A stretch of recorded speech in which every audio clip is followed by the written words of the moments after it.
Hello and welcome, everyone. I am Brian Smith, and I am in here today to talk a little bit about UCF's recruiting and all the things they need to do based on what I've seen through half a season. It's the midway point. It's the perfect time to discuss football recruiting. I'm also the publisher at Inside the Knights, and certainly we have a lot of recruiting information to talk about. December 15th is not that far away. That is National Signing Day each and every year in the middle of December for all the high school football players. And then there's a second one on the first Wednesday in February for those who do not decide by December. And this year, I think UCF will sign most of their kids pretty early. A couple of bits of information. I've got a couple of articles up at Inside the Knights, one on Ware County, the overall program that Thomas Castellanos plays at. He's the quarterback commitment for UCF. And the article I put up just prior to that was on Thomas, talking about all the things that he does as an athlete and as a quarterback and what he brings to the table long-term for UCF. He's very committed to the UCF program. He's not going anywhere. And to put it mildly, and just to summarize him in a couple of simple words, absolutely spectacular athlete. So UCF is going to get a player that can do a lot of things. Think of a slot receiver, but the ability to play quarterback. He's 5'11", 195, 200 pounds, something like that. He's the kind of athlete that can really change a game. So what I want to talk about today, though, is kind of the overall thought process with UCF. They don't have everything lined up, just like 99% of the schools. They still have a little ways to go to finish up their class. They're well on their way. Obviously, there is the concern about whether or not you take high school player or whether you wait and take a player out of the portal. That's one of those things that's just part of college football now. It's an added element. UCF, Florida, USC, Texas, Oklahoma State, doesn't matter where. You have to be ready for the decision. Which kid are you going to take? So with that, here are the thoughts that I have. I'm just going to go from offense on down to defense to bottom, make it very easy and kind of go strategically. Quarterback Thomas is committed. No reason to think that's going to change. I just spoke to him Friday night and I've texted with him today. He's going to UCF. Very good football player. He could play at any school in the country. The only question now is how soon can he get in and do something? Thomas told me that he's going to enroll early and he's coming after the job. I mean, that's his mentality. And it should be. He's a very good football player. The question now, besides that, how quickly can he pick up the playbook? And that is always the $1 million question with any high school football player that's going to play quarterback. No way to know. He's a sharp young man, but what they want him to do and how much of it he can absorb is really just a matter of finding out. Your academic profile, where you're from, all that doesn't really matter. Football is its own entity. Some of the dumbest guys I've ever met could figure out football. Couldn't do crap in the classroom, but they could figure out football, and vice versa. There's no rhyme or reason. So we'll see what he can do. Worst case scenario, I think he'll get some snaps next year in some way. Even if Gabriel comes back, you have to get him on the field. Special talent. To place his athleticism into perspective, also, he's played corner, and he's a big-time corner. He could play corner at Georgia or Clemson. Literally. He's that kind of athlete. So they'll have to find a way to get him the football, punt return, something. I don't know how you do it with a quarterback, but you got to get him. You got to get him in the game somehow next year as a freshman. Running back, I don't know exactly what they're going to do because Bowser is going to go to the NFL. That's pretty clear. Does anybody else transfer? Does RJ Harvey come back? He had the knee injury in fall camp. He's an electric player, but how is he now that he's been banged up? We don't know. How are the developments of some of the younger guys, the two kids from Wake Brantley, Good, who got in the game, Williams, another kid from Wake Brantley got in the game? We don't know. Johnny's got at least one more year before he could turn pro if he wanted to, and that's good. He could be your starter. And then Mark Anthony Richards is the other guy. That's two. I think they need one, but you could look at taking two backs depending on what's going on with RJ's recovery as well as the other young players. It's hard to say. Do not rule out UCF taking two players at running back. At receiver, this is where it's interesting. They got a big guy. They got Griffin. He's out of Georgia. He's not that far away from where Castellanos plays. Can they get another player that's a burner? I'm not saying it has to be as fast as O'Keefe or Jalen Robinson, but it'd be nice. It changes what defenses will do. Speed matters at the flanker position, the split end position, the slot position, doesn't matter. it changes how defenses line up. And that also impacts your running game. UCF needs another one of those. And you need one in every class. It's hard to do, but every single class that you can count on to be a playmaker and somebody that teams, if they don't roll coverage to that playmaker's side, they could be in trouble. We'll see if UCF can do that. They're after a lot of different guys. And with all the coaching changes, and right before I sat down, I just got the message, Ed Orgeron stepping down at LSU, etc. The movement is going to start. I'd written about this last week. I knew he was going to get fired or whatever. They just came to an agreement. They're going away. It doesn't sound like that should impact us, UCF, does it? Well, it does. And this is why. Coaches from somewhere in Florida are going to end up at the new staff at LSU. Then those coaches are going to be coming over from Georgia Tech or from Virginia or from USC, and USC's job changing.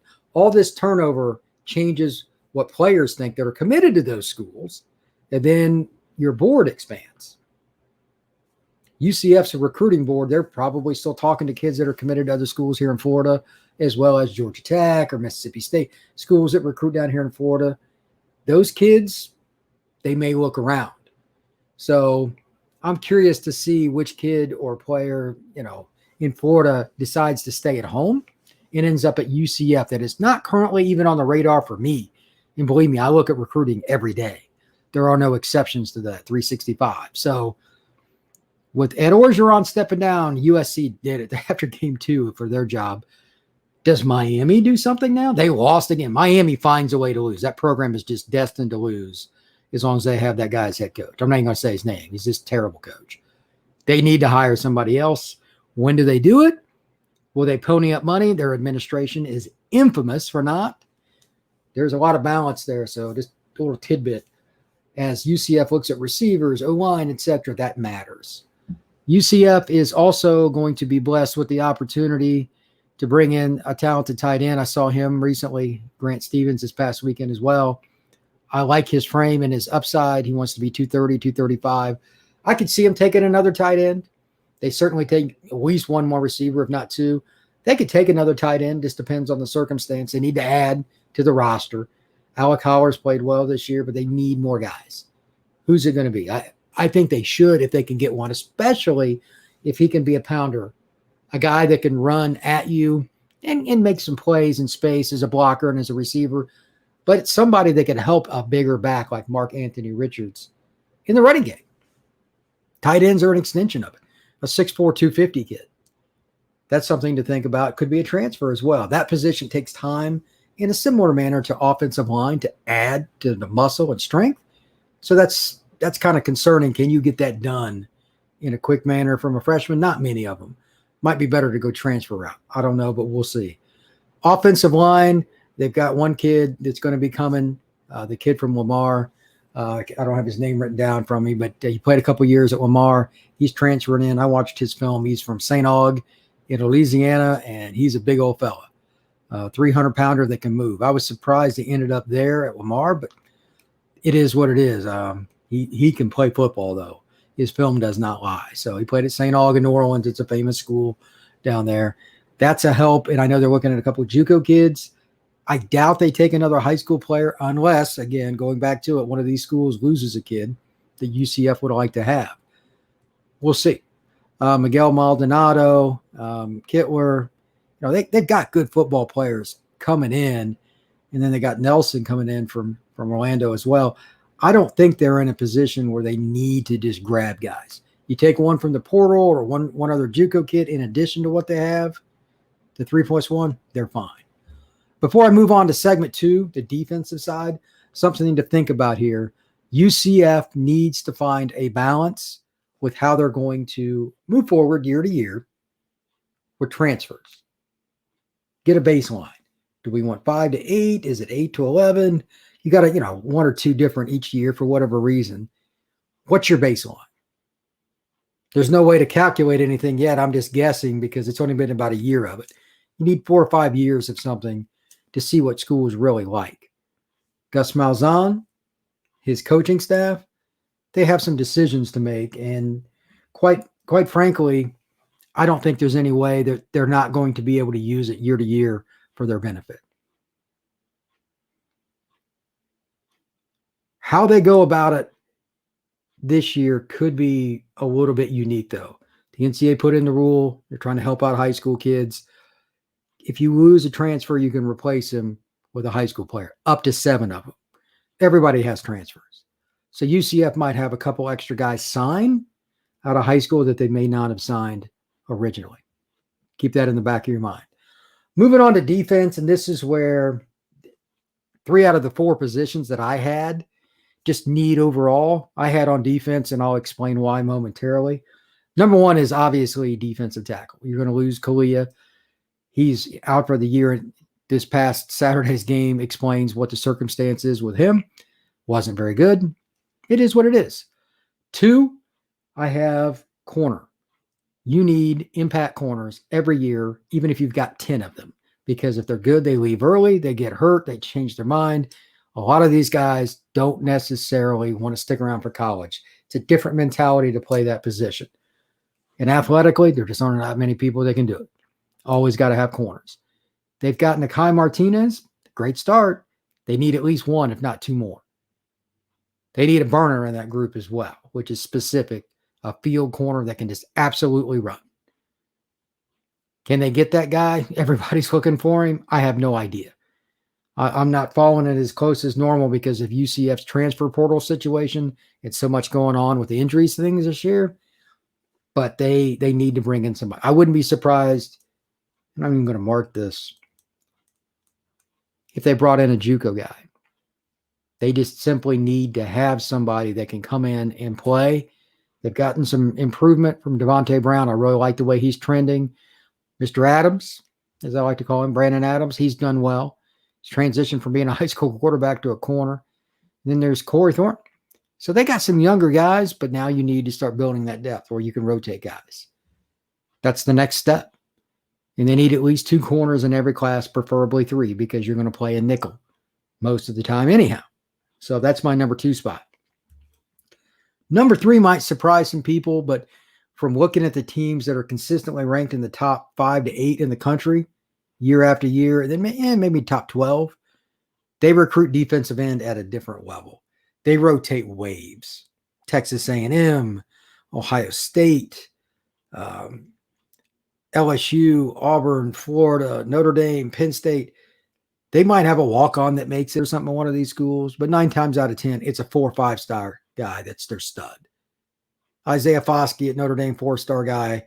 It's like top 5 in the country coming out of high school. Offers from Ohio State, Oregon, UCLA, Notre Dame, Michigan. You got to get a few of those guys, at least one of them every year. Keanis Thompson is the first guy, and they got Jamal Johnson as well. I think they need 1 more. I think we're to the point now you need that because not only do they play end, but on 3rd and long, one of those guys moves inside. He's essentially a tackle, so it's a versatile position. 3rd and 6, you can play a 255-pound guy at defensive tackle. It's almost like it's its own entity. It's its own position. Pass rushing, interior defensive lineman. It's just a DN that moves inside. Got to have 2 at least a year, if not 3. I've kind of changed my mind. I thought that 2 would be enough. I would take another, especially after what's happened this year with injuries. Maybe I'm just a little snake bitten and concerned about it, but that's my perspective. But if you take one, it's got to be a dude, whether it's a transfer, a JUCO, or a high school kid. It can't be a project guy. It's got to be a dude. That's just something else to look at. You've got other needs as well. Fill them, but if you can get the guy, the end is it. Fortunately, again, they've got 2 really good ones already. The last spot is running back, and I talked about it a little bit overall for my overall board.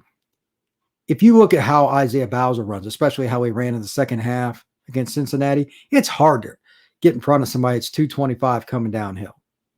It's just hard. If you have that kind of guy, it changes the game. 2nd and 6, 2nd and 5, your play calls are different. With that, I don't know what the time frames are. I know McDonald's a kid they're really looking at out of Atlanta. They've got a great shot at him, and they're recruiting several other running backs. I'd like to see him recruit Christian Ellis, one of the kids I've talked about recently at Inside the Nights. He's at Ed White High School in Jacksonville. He's a thumper. He's about 200 pounds. But there's a need for at least 1 bigger back in this class, and that's somebody that could be an every down guy that can run the ball interior and make plays. Nothing against speed like Johnny, but I'll take the big guy 9 times out of 10. Back to defense, I think there's a chance that they'll do pretty good at linebacker after the way some of the linebackers have played this year, the scheme. Tatum Bethune's had a 17-tackle game. Bryson Armstrong's had a 22-tackle game. They can kind of show you what they can do. And then at the same time, Jean-Baptiste, he's a guy that's played pretty well, and he can kind of move around and do different things. I like that unit overall. I believe that they have the talent. They didn't have much help in front of them against Cincinnati, and it cost them. They had too many guys in their lap. It just caused all kinds of confusion. A couple of linebackers, in addition to where they're at, could be possibilities if they're versatile guys, if they can play the overhang like Armstrong. But they've got Cam already, Cam Moore out of Seminole High School. I really like him. He could be your will, or he could be your overhand guy. Possibly play Mike in a third down or obvious passing situation. But that kind of player is what Travis Williams likes. Somebody that can cover and he can move around and play different roles and be versatile. Hopefully he's able to make an impact just enough early on to kind of get on the field. I know he'll play special teams. That's obvious. He's meant for that. But overall, they need more guys in that mold. And linebackers that can cover, man, they're hard to get because everybody takes advantage of the linebacker that doesn't. You just get him set up on a line or on a running back, and they get eaten alive. The last thing I want to say, safety is a unique position now. It used to be probably the easiest position to recruit because so many guys could just play it from another spot. You could move them. Now, because of how the game has changed, you really got to get guys that can tackle well in space. They're smart. They're not going to get targeting calls. You see guys get thrown out all the time. It's usually a safety. Well, I think you have to take an extra safety almost like you need to take an extra D end or an extra corner. Somewhere in there you have to, a guy that can move around again. I like Bullard. He's probably going to start at strong safety / linebacker along with Cam. But in that role, they need a guy that's definitively going to stay in the back end. I have no idea who it's going to be. Again, with all the visits, they'll probably have a big weekend in December to kind of decide that. I just don't know if they can really go 2 more. I'd like them to because I don't know where Bullard's going to go. I'm being greedy. Bullard plays at Berkeley Prep, and I've seen him several times. Actually saw him at my gym a couple of days ago. Great kid. I think they could use 2. And again, that 7 scholarship rule changes everything that I've said up into this point. They're going to have a couple more kids transfer. Everybody is. Most of these kids, they want to play now. They don't want to wait. So UCF could be in a position where they take another corner, another safety, another linebacker that they wouldn't have. Pick your spot. Maybe it's one at 3 or 4 spots. Don't know. And then again, transfer portal and junior college players, still an option. All in all, originally I had UCF 15 to 18 kids. I think it'll be closer to 22 now. 20, I think, is kind of bottom end. How many of those kids are impact players, I don't know. But I think I would save the scholarships or use them on the kids from the portal if I, really had an invested time in them and understood what was going on because they're more impact. But these are Florida kids for the most part they're recruiting, and the upside is usually high because they're hungry. They want to succeed. Just something to kind of put in the back of your mind. Gus Malzahn's not recruiting Florida just for talent. It's the mentality. From being down here long enough now to kind of see it over several years, there's no doubt it's a little different in the state of Florida, especially for defensive guys. There's a mentality. I'm going to wrap it up with that. Gus Malzahn's press conference will be on Monday. I will be there. After that, I'll have some breakdown of it and kind of go over some things. I'll have another daily night regarding all the things that are kind of going on with college football, the coaching change with Ed Orgeron. I'm going to talk a little bit about that tomorrow on the Monday daily night. But everybody have a safe and happy rest of your Sunday. I appreciate you stopping in.